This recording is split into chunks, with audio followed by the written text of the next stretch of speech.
Welcome to the Hoop Psychology Podcast, the show for the everyday hooper where we discuss different hoop related topics and build community. I'm your host, Rome, and as a former college player and coach, my goal for this platform is to help as many hoopers as I can, both young and old. Our motto here at Hoop Psychology is skill is earned, and that skill set starts with your mindset. Today, I wanted to kind of get into a topic that I personally feel isn't necessarily discussed in the sports world. And that topic is post-traumatic stress disorder. Usually when we talk about post-traumatic stress disorder as an athlete, we talk about it as it relates to injury. Injuries is a part of the sport, obviously, and when you get injured, there's a certain mental process. If you hear about all the great players that come back from major injuries, they always talk about overcoming the mental hurdle. But I kind of wanted to touch on something a little different, one that's not really talked about.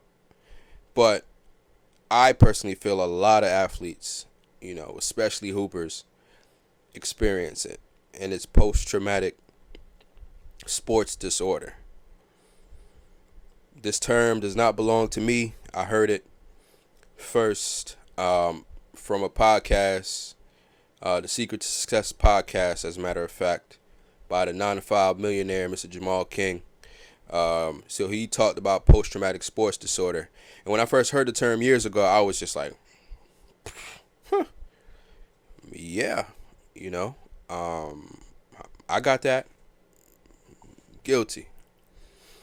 So I kind of wanted to elaborate a little bit further based off of what I've noticed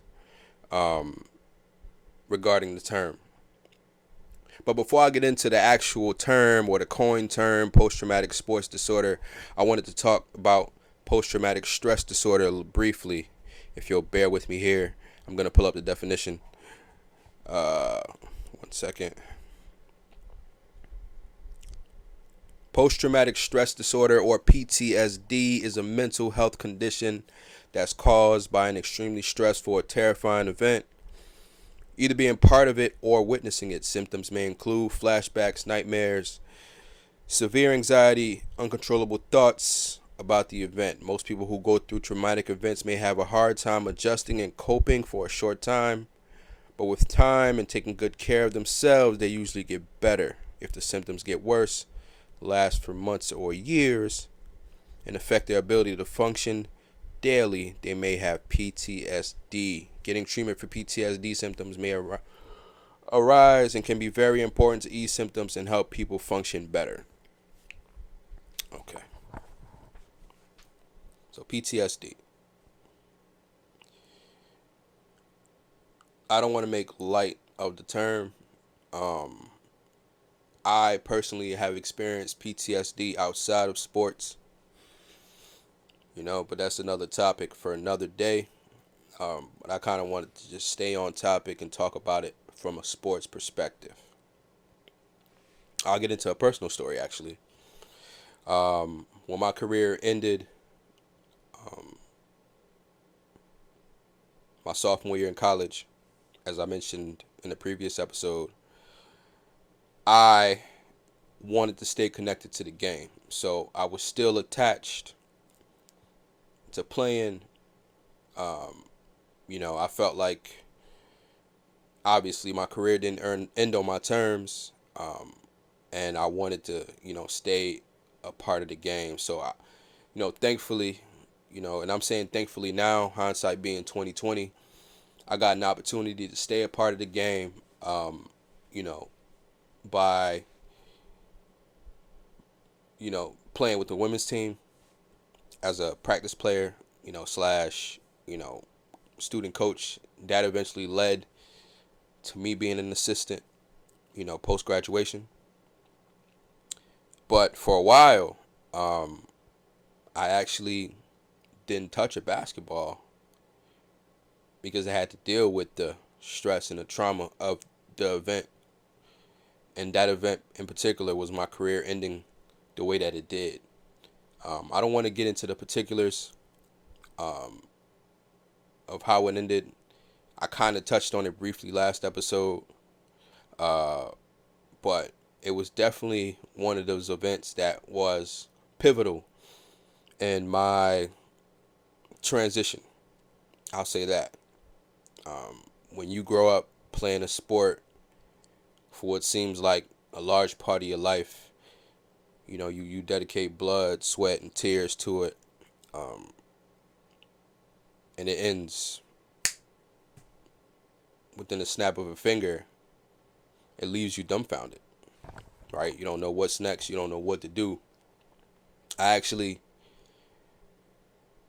didn't have a plan, you know. I was like any other kid that picked up the ball.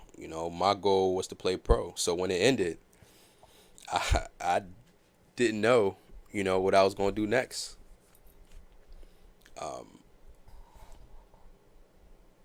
And that was painful. I'll admit it. So for years, I didn't touch a basketball. I didn't watch basketball. I tried to do everything else to keep myself busy. I partied a lot. I drank. I smoked. Things that I would never do, because I valued being in tip top shape. I valued and I took pride in being an athlete. So when it was over,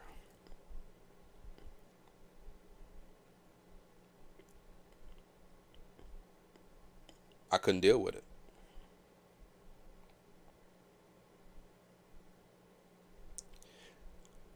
So when I started to find healing, and I'm saying healing, ing, because it's still a process. I'm not completely over it. I'm almost 40 years old, and I'm not completely over it. I just found better habits.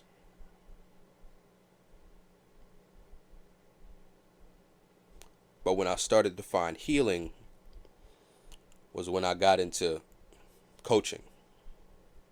When I got into coaching, it gave me a different perspective on the game. It gave me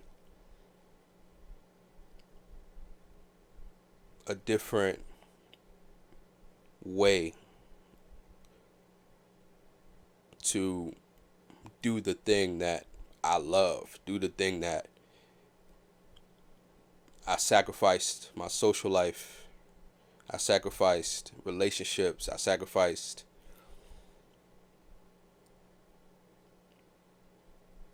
a normal teenage experience to pursue. So in essence, coaching was the gateway that led to my healing, well, still healing. So after I coached for a while, I moved to a different state, and I felt better about, getting back out there, playing again. So I started, working out, getting back in shape, and I started playing again. And I've been consistent for like maybe the last 10 years, just playing. I haven't stopped. But I would say over the last 2.5 years, I've fallen back in love with the process of getting better.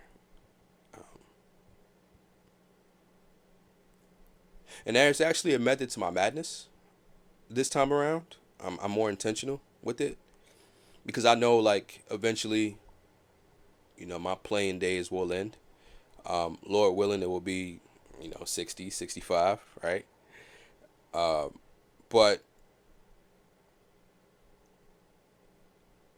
this time around, I'm getting better as a hooper to pass knowledge down to the next generation. I figured instead of finding a bunch of kids to train, that I make myself the lab rat. See if I can transform my game, record the data and the results, the methods and the strategies, and once I figure that out, pass it down. So that's where I'm at in my journey, my healing from post-traumatic sports disorder. So staying on topic, I kind of wanted to kind of discuss what I've noticed over the years as the types of post-traumatic sports disorder. And I'm not exempt from the types that I've categorized. I kind of, wanted to further elaborate on the term post-traumatic sports disorder, and kind of give you my perspective on what I've noticed, either from, things that I've seen or my personal experience. So the four types of post-traumatic sports disorder that I've noticed, and I'll say four personality types, are one, the has-been. And by has-been, I mean has-been. HASBEEN, has been. The Vicarious personality type, the Avenger, and Amnesia. So let's start with the first one, the has been. The has been, everybody knows it has been. And with all due respect, I mean no disrespect to anyone. But that personality type is typically a former star or former superstar that whose career ended, obviously not on their terms, whether it be due to injury, due to, other issues that they didn't accept or refuse to take accountability for, or, it just wasn't in the cards or in the universe's plan for them to go pro. So when you hear them talk about the glory days, oh, back in my day, I used to da da da da da. Back in my day, blah blah blah blah blah. Shit, I catch myself doing it sometimes. I'm not exempt from it, but I'm a has-been athlete, and by athlete I mean athleticism.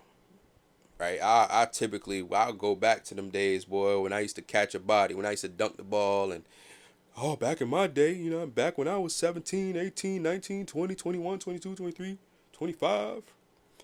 Boy, I'm boofing that. I'm dunking that. And it's over. Me dunking the ball now?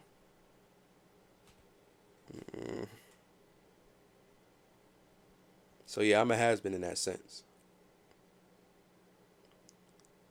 But like I said, that personality type,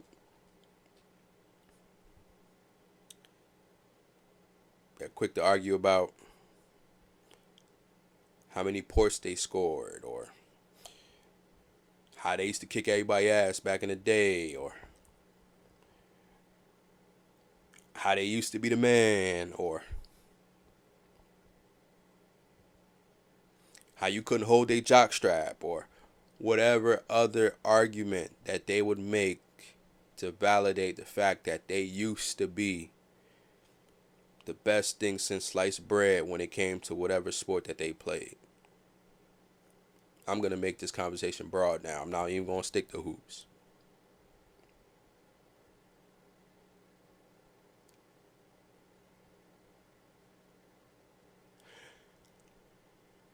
The harsh realization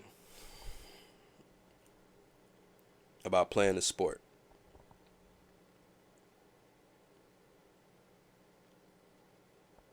isn't the fact that it's a young man's sport.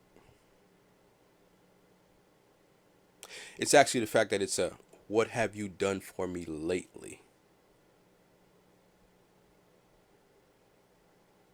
type of sport. So if you can't do remotely what you used to do, respectfully,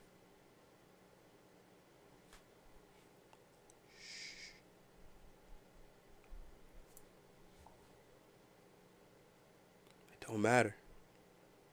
Well, it used to matter. And I say that respectfully.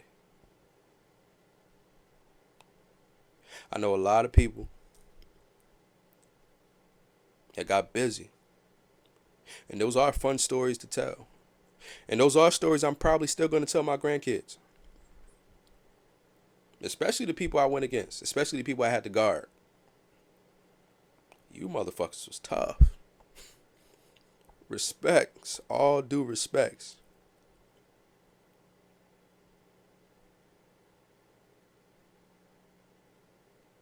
But I guarantee that y'all can't do that now. Not to me. Sorry. And that leads me to my next personality type. The Avenger.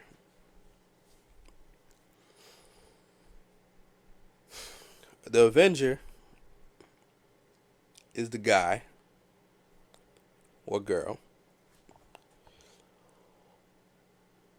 who felt like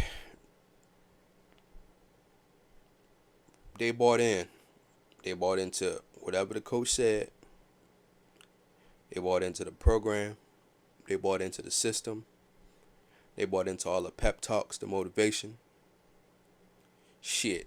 They even used the quotes, probably, from the coach as a basis, as gospel.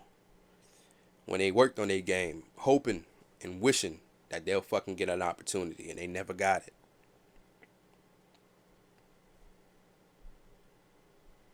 And then their career ends.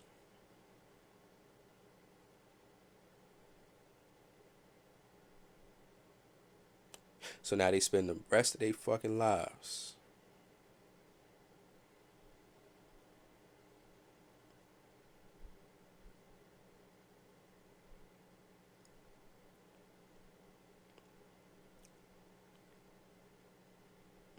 trying to validate their existence as a high level athlete.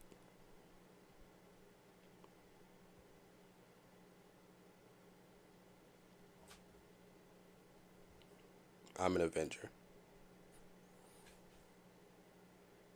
I'll admit it. That's me.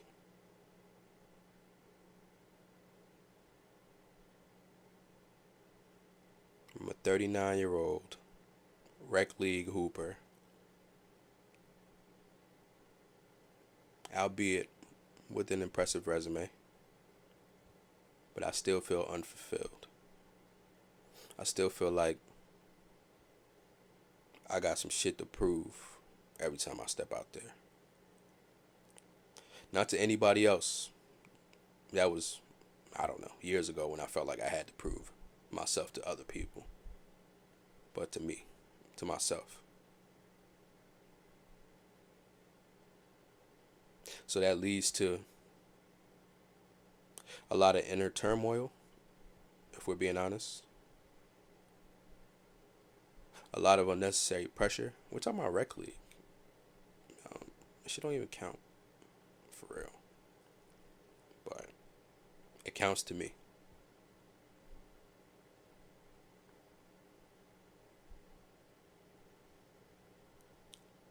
Every time I get on the court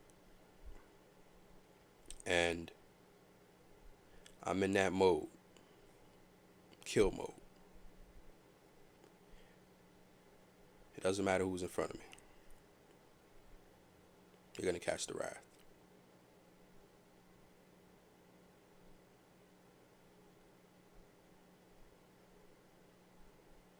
Every time somebody talks crazy to me on the court, I'm reminded of how slighted I've felt throughout my career, and I become this different person.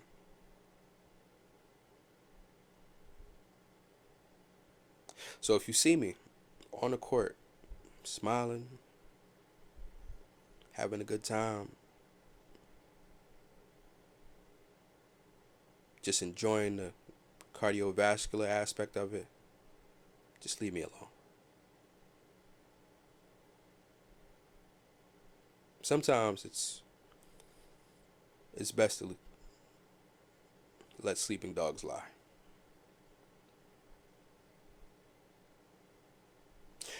I don't know when I'll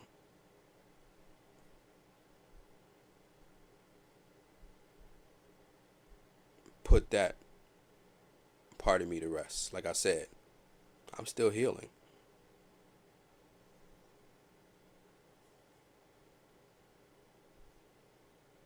And to be quite honest, now that I've gotten back in shape, basketball shape,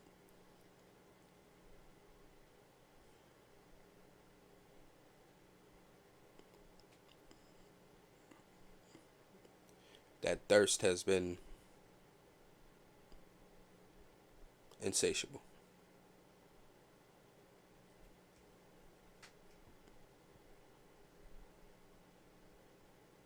So I'll keep y'all updated on that.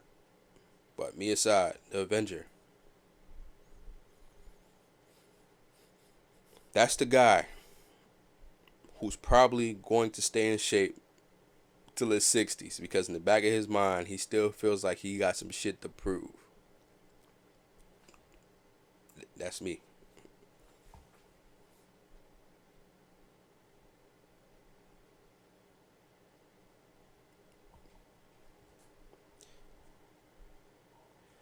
The third personality type for post-traumatic sports disorder is the Vicarious.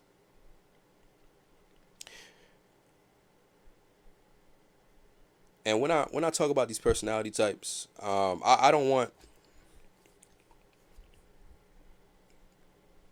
anyone who's listening and strikes a nerve or of some sort. I don't want you to feel offended. I just want you to be aware, right? So the Vicarious personality type, um, those are your coaches, you know, that used to play at a high level. Those are your parents who want to relive their glory days through their children without no clue that their children don't give a damn about the sport and they're just doing it to make you happy.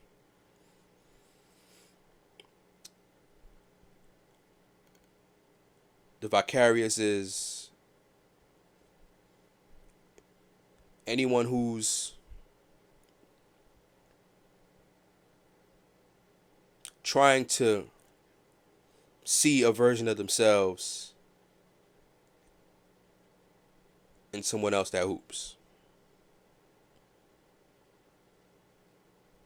So like I said, the Vicarious personality type isn't necessarily all too bad, but it can get a little bit obsessive if not tamed, if you're not aware. I personally know people that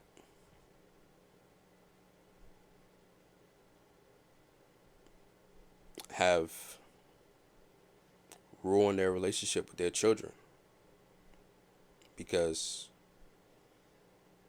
they put so much pressure on their kid to succeed in a sport that doesn't even fucking matter. It's a game. It's a game. It's supposed to be fun.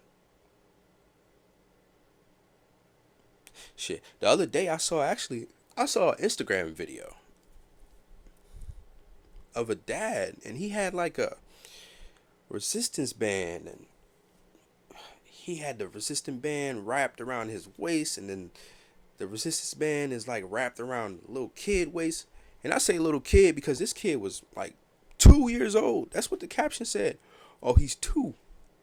Got him dribbling with two balls in the rain. I'm like, what are you doing?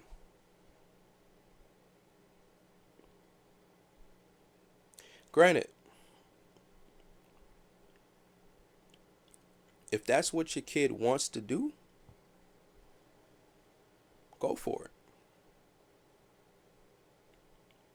Like if my son walked up to me right now and said, "Dad, I want to play in the NBA and I want to do whatever it takes." All right, we gonna try. Me and you, we I'm gonna teach you everything I know, son. But as far as me forcing you to do something because I feel unfulfilled in my lack of success athletically, nah, I couldn't even do that. Actually, the way my PTSD is set up, and when I say PTSD, I say post traumatic sports disorder. The way mine is set up, I don't even want my kids to play basketball. It's fucked up, right? But we're healing. So maybe one day. It's up to God, not me.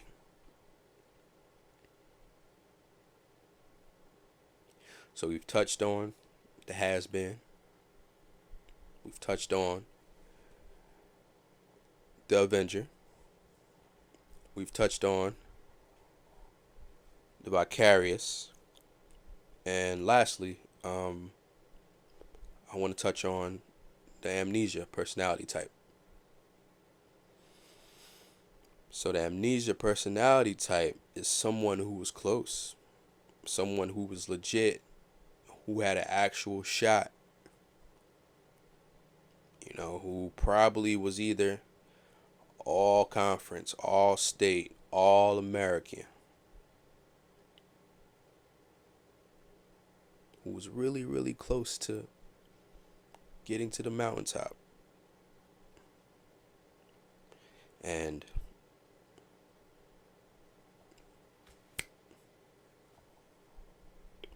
done. And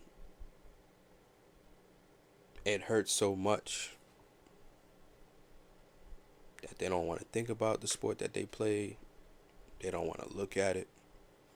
They don't go to little league games. They can't watch it. They can't deal with it. They try to forget that part of their lives even existed. I've actually done, some field research and watched some interviews of former pro athletes that's retired. And a lot of them fall in this category. They go a while, they don't get involved in their particular sport. Shit, they pick up another sport, most of them. Or some of them just stop participating athletically in anything. And they end up 30, 40, 50 pounds overweight.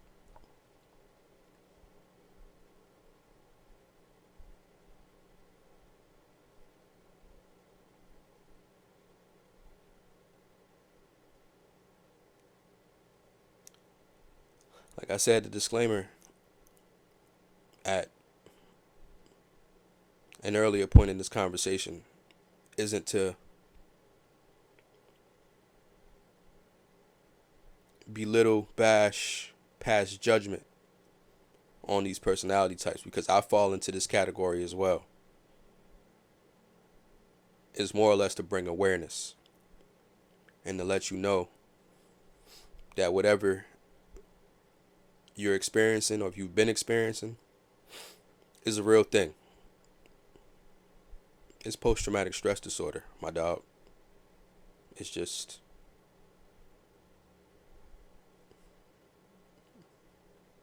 caused by being a former athlete.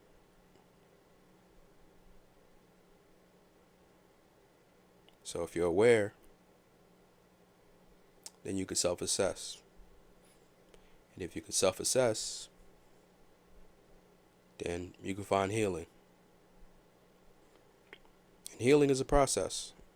It isn't necessarily something that happens overnight or over a period of time. But for me, my healing comes from building better habits, falling back in love with the process, and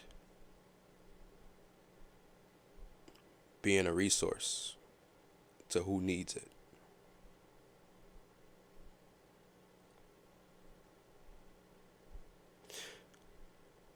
So as I close, I hope that I was able to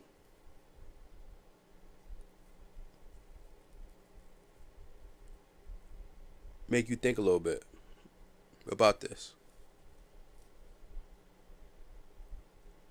And